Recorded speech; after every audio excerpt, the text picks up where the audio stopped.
So you were asking about this layer project. Yes. It's now in its third month, and I thought about doing it during the first lockdown. Mm-hmm. And the reason why was, first of all, I wanted to diversify some of the farming activities that I do. Mm-hmm. And secondly, the pandemic reminded me of the recession that the world went through when I took office in 2008, and how it would affect food security as well as food prices. So I thought, in talking to one or two people who I consulted, I thought, well, let me also make a contribution towards food security in the country by engaging in layers and broilers. You remember that during the recession, because of that, for the same reason, we introduced ISPAD. And ISPAD was a program in order to boost rain-fed agriculture, to increase our cereal production in the country. And we did that through providing free seed. We provided free fertilizer. We arranged for draft power like tractors to plow and plant for people at government expense. And the result of that was that in the first year of introducing ISPAD, our cereal production increased threefold, that is by 300%.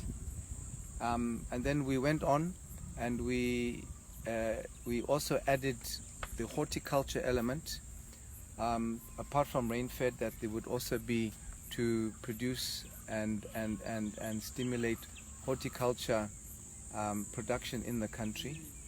And we did cluster fencing, as well as we gave cluster fencing, and we also subsidized fencing for people to fence their masimo. And in addition to the ISPAD program, which was designed to improve food security and keep food prices down without having to import expensive food, we also, in the poverty eradication program, we had the element of the backyard gardens. We also introduced the same layer project, but at a smaller scale. And we also did things like bakery, bread production that people could engage in under the poverty eradication program.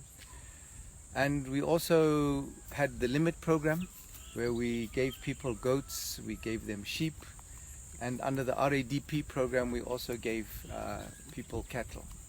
So with all these combined, like I said, the idea was for food security, to help improve the well-being of people when we were suffering from that threat of the world recession. And we arranged that government institutions like schools and what have you should also purchase from these people who were the producers, so that they would also have a guaranteed market. And so there were other things that were introduced along the way, like honey production, and people able to make products, different food products from the likes of the marula tree and what have you. And it all added up and worked very well. And so we made sure that we prudently managed the country's finances to be able to shore up the people of this country, and especially the poor, with these programs, and also boost agricultural production and food security in the country. So how has it been so far this with this project? Yes. Well, like I said, I'm in the third month. Mm-hmm.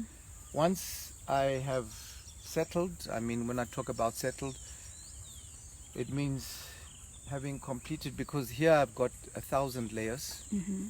So once this project, with the building and all the trays that the chickens are in, the feed, because the feed is what takes up most of the cost. But once the whole thing is paid off, I'm sure that's when one will be able to see exactly what the benefit has been. And what I would like to do is also to be able to donate some of these eggs to people in need once we are up and running.